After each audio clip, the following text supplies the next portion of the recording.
Kátia do Elo News. Vamos ver. Nívia dos Santos, de São Paulo. Não entendo as notícias da correspondente Luísa Belchior, pois não separa uma frase da outra, emenda tudo. Nívia, nunca reparei isso. Obrigada pela sua sugestão.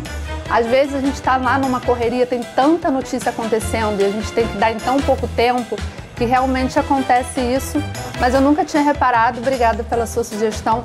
Prometo que agora eu vou pensar bem em separar uma frase da outra. Mande sempre a sua mensagem, que a gente te escuta, a gente quer te ouvir para melhorar sempre.